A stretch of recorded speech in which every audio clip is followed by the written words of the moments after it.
बिस्मिल्लाहिर्रहमानिर्रहीम। नाज़रीन, आज की वीडियो हम इल्म पर बहस करने जा रहे हैं और इल्म क्या चीज़ है, इल्म क्या क्या तब्दीलियाँ ला सकता है, इल्म की कितनी ताकत है और इल्म क्या दुनिया की कायनात की सबसे ताकत वाली चीज़ है। आज हम इस पे बात करने जा रहे हैं और बात आम ज़ुबान में आम तरीके से आम दोस्तों की तरह होगी, तो बड़ी ज़बरदस्त ये वीडियो होने वाली है। आपसे गुजारिश है कि आप हमारे साथ रहेंगे तो यकीनन आपके इल्म में भी इजाफ़ा होगा।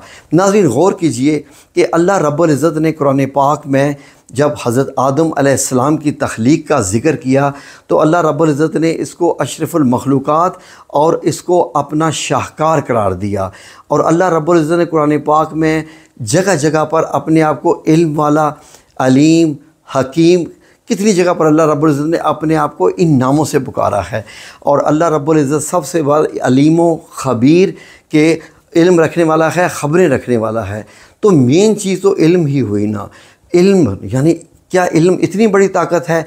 क्या इल्म कायनात बना सकता है या इल्म क्या क्या तब्दीली ला सकता है? नाज़रीन, गौर कीजिए, अल्लाह रब्बुल इज़्ज़त ने इंसान को अशरफुल मखलूक़ात करार दिया और ये फरमा दिया लक़द ख़लक़नल इंसान फ़ी अहसन तक़वीम, कि इंसान को बेहतरीन ढांचे में डालकर बनाया। गौर कीजिए कि इस दुनिया में कितनी मखलूक है, यानी वो मखलूक जो सबसे ज़्यादा ताकत रखती है वही इस दुनिया पर छा सकती है। क्यों? इसलिए कि वो मखलूक ज़्यादा ताकत की वजह से अपनी सिक्योरिटी टाइट कर देती है और अपना डिफेंस करना भी जानती है।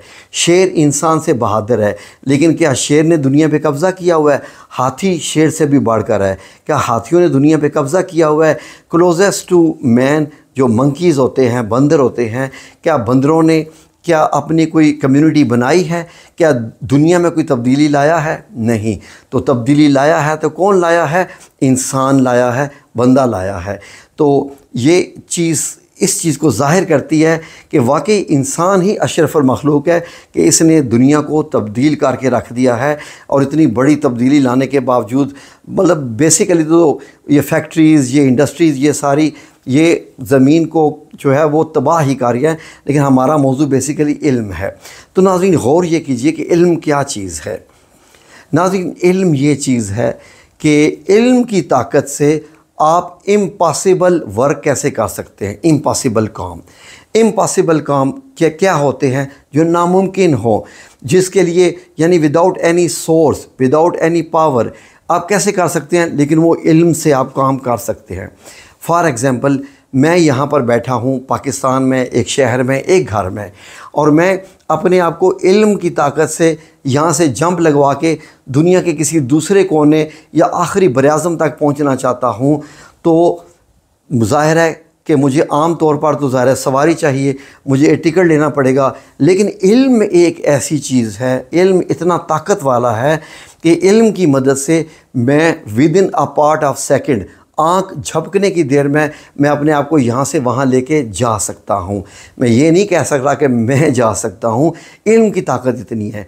अगर आपको इस बात की यकीन नहीं है तो कुरान पाक से ही पूछ लीजिए। कुरान पाक में अल्लाह रब्बुल इज़्ज़त ने जब हज़रत सुलेमान अलैहिस्सलाम के दरबार का किस्सा बयान किया और फिर वहाँ पर मलका बल्कीस का जो तख्त लाना था मुल्क सबा से, और वो 2500 किलोमीटर के फासले पर है अराउंड, यानी तो वो है भी कितने, मतलब 100 टन का होगा वो वाला तख्त, इतना भारी तख्त था। उसके लिए आजकल के ज़माने की क्रेनें भी कम, और फिर उसके बाद पता नहीं मोड ऑफ ट्रांसपोर्टेशन कितना बड़ा चाहिए होगा। तो उसमें जहाँ जिन्नात भी दरबार में मौजूद थे, और जिन्नात ने भी ये जनाब माज़रत कर ली थी कि with in part of second हम नहीं ला सकते। उन्होंने ये कहा था जिन्नात ने कि हम जो है वो बर्खास्त होने से पहले इस दरबार के हम ला देंगे। और वहाँ पर एक शख्स हज़रत आसिफ बिन बरखिया, उन्होंने अपने इल्म की ताकत से, इल्म की ताकत से आँख झपकने में उस तख्त को लेके आ गए थे। अब ना हज़रत आसिफ बिन बरखिया को ये मालूम है कि मुल्क सबा कहाँ है, गए भी नहीं होंगे, किस जगह पड़ा हुआ है, कैसा पड़ा हुआ है, लेकिन वो आ गया और आया। और अल्लाह रब्बुल इज़्ज़त ने ये फरमाया कि हमने उस बंदे को लोहे महफूज यानी किताब का थोड़ा सा इल्म अता फरमाया था। इसका मतलब है कि अगर थोड़ा सा सुई की नोक जितना इल्म भी मिलने से इंसान अगर इतना बड़ा काम कर सकता है, जो आज 2024 जुलाई में मैं बैठ के वीडियो बना रहा हूँ, अभी तक साइंस नहीं कर सकती है, और शायद 100 साल बाद भी साइंस ये नहीं कर सकती, क्योंकि transformation from matter to energy और फिर again from energy to matter. अब देखिए, मैं यहाँ बोल रहा हूँ, मैं लाइव आपके साथ आता हूँ, मेरी आवाज़, मेरी तस्वीर एनर्जी में कन्वर्ट होके आप लोगों तक पहुँचती है, लेकिन मैं कोई चीज़ भेज नहीं सकता आपको। मैं अगर आप ये कहें कि ये माइक मुझे भेज दो, मैं आपको नहीं भेज सकता, ट्रांसफ़र नहीं कर सकता, ये इम्पॉसिबल है। लेकिन इल्म की वजह से ये पॉसिबल है। अब अल्लाह रब्बुल इज़्ज़त ने क्या फ़रमाया कि मैंने जब किसी चीज़ को बनाना होता है तो मैं क्या देता हूँ, कुन, और वो हो जाती है फ़यकुन। यानी कुन फ़यकुन, जब मैं कहता हूँ हो जा तो वो हो जाती है, बन जाती है। अब फॉर एग्ज़ाम्पल, इस माइक के बनाने के लिए कितना प्लास्टिक इस्तेमाल हुआ है, कितने इसमें जो है वो सिलिकॉन इस्तेमाल हुई है, कितनी क्या क्या हज़ारों किस्म के मटेरियल हैं, तो और फिर बैटरी, एनर्जी, क्या क्या, तब जाके ये माइक काम कर रहा है। लेकिन इल्म की इतनी ताकत कि जस्ट यू से इट एंड इट बिकम्स, आप बोलो और आ जाए। तो नाज़रीन, इल्म की मिसाल अल्लाह रब्बुल इज़्ज़त ने ख़ुद कुरान पाक में दी कि हमने जब हज़रत आदम अलैहिस्सलाम को, अल्लाह रब्बुल इज़्ज़त फरमा रहा है कि जब हज़रत आदम अलैहिस्सलाम को बनाया तो उसके बाद हमने फ़रिश्तों और हज़रत आदम के बीच में एक इम्तिहान रखा कि इन चीज़ों के नाम बताओ। फ़रिश्तों ने सिर्फ ये कह दिया, हमें तो रब करीम वो मालूम है जो तुमने सिखा दिया है, इसके अलावा हमें मालूम नहीं है। लेकिन हमने आदम अलैहिस्सलाम को, अल्लाह रब्बुल इज़्ज़त फरमा रहा है कि वो नाम सिखा दिए और उन्होंने वो बता दिए। इसका मतलब ये है कि हज़रत आदम अलैहिस्सलाम के अंदर अल्लाह रब्बुल इज़्ज़त ने इल्म फ़ीड किया और हज़रत आदम अलैहिस्सलाम ने उसको लर्न किया, सीखा और उन चीज़ों के नाम बता दिए। अब आप ये देख लीजिए, गौर करें कि अगर आप में से वो नाज़रीन जो कि कम से कम 50 या 60 साल के हैं, एक वक्त था कि एक रेडियो होता था। उस रेडियो में जनाब जी, हम उसी में जनाब जी लोग गाने सुनते थे, ख़बरें सुनते थे। छोटा सा रेडियो होता था, या बड़े बड़े रेडियो भी होते थे, इतने इतने बड़े रेडियो 2-2 फुट के। तो वो जनाब क्या सोचते थे जी कि ये बहुत बड़ी ईजाद है, इसमें से आवाज़ आती है। मैं जब छोटा सा था तो मुझे मेरे एक रिश्तेदार ने जो है एक रेडियो गिफ्ट किया। तो नाज़रीन, यकीन कीजिए कि मैं इतना हैरान था उस रेडियो से। मैं एम टॉकिंग अबाउट 1979 के बाद मेरे पास जब रेडियो आया था, तो मैं कहता था कि yes really it's a wonderful thing कि इसमें से आवाज़ आ रही है, तो ये तो बहुत बड़ी बात है कि इसमें से आवाज़ आ रही है, जबकि ना मैं रिकॉर्ड कर सकता हूँ ना कुछ। तो उसके बाद उससे पहले 73 में हम जब ईरान गए तो वहाँ से हमने टेप रिकॉर्डर ख़रीदा, उसमें भी रेडियो था। तो मैं कहता था कि अब ये मेरी पॉकेट में रेडियो आ गया जो इतना बड़ा था, ईरान से हम लाए थे।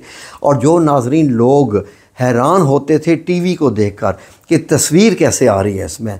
मुझे अभी तक याद है कि लोग हमारे घर में आके 73 की बात बता रहा हूँ, 1973 की, कि टीवी के आके दाएं बाएं हो के देखते थे कि ये जो तस्वीरें आ रही हैं ये कहाँ से आ रही हैं। तो नाज़रीन, गौर कीजिए कि उस दौर का बंदा यानी लेट्स से कि 1950 या लेट्स से कि अर्ली 1900 का, सन 1910 का बंदा आ जाए और आज आके ये देखे कि हर इंसान के पास एक मोबाइल है, उसमें वो बात कर रहा है, हज़ारों किलोमीटर दूर तस्वीर आ भी रही है, जा भी रही है, लाइव बातचीत हो रही है, तो वो पता है क्या कहेगा? It's a magic. वो ये कह देगा कि ये सब जादू है, it's not possible at all. तो लेकिन ये नाज़रीन, ये देखिए कि ये जो इल्म है इलेक्ट्रॉनिक्स का, जिसकी वजह से मैं आपके साथ ये वीडियो बना के पेश कर रहा हूँ और आप ये सारा निज़ाम मोबाइल का चल रहा है, ये सारा का सारा इल्म है 0 1 0 0 1 1 0 0।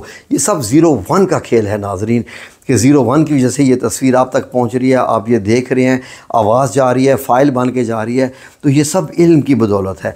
अब ये देखिए कि आसमान के ऊपर हज़रत आदम अलैहिस्सलाम ने नाम सीखा, जिस चीज़ का अल्लाह रब्बुल इज़्ज़त ने बताया, जो पूछने का कहा था, और इंसान ने वो सीख लिया। और ज़मीन पे आकर एक वो वक्त कि इंसान पहाड़ों में रहता था और इंसान ने तरक्की करते करते पहिया बनाया, फिर जी रेड़ा, टांगा, ट्रेन, जहाज़, कारें, और करते करते अब ड्रोन्स हैं। और ड्रोन्स की वजह से हर बंदे के पास जो है ड्रोन्स की शेप की अपनी अपनी गाड़ी हुआ करेगी, और वो सड़कों पे नहीं चलेगा, वो आसमान पे उड़ेगा। तो नाज़रीन, ये इल्म इंसान को कहाँ से कहाँ ले जाता है, ये सारा इल्म की बदौलत है। और नाज़रीन, ये तो बड़ा मामूली किस्म का इल्म है कि ये तो वो इल्म है जो मुझे यहाँ से लाहौर या रावलपिंडी भी नहीं पहुँचा सकता 100 किलोमीटर पे। लेकिन कुरान पाक का इल्म ऐसा है, अल्लाह रब्बुल इज़्ज़त ने जब बता दिया तो बता दिया, मिसाल भी दे दी।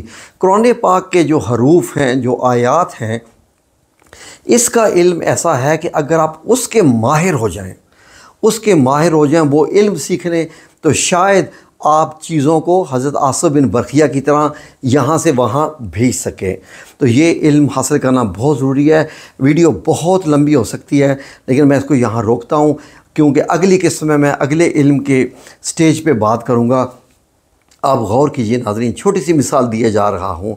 आप लोगों ने देखा था कि रेडियो, टीवी के बाद क्या हुआ, वीसीआर को बड़ी जनाब हम समझते थे चीज़ है।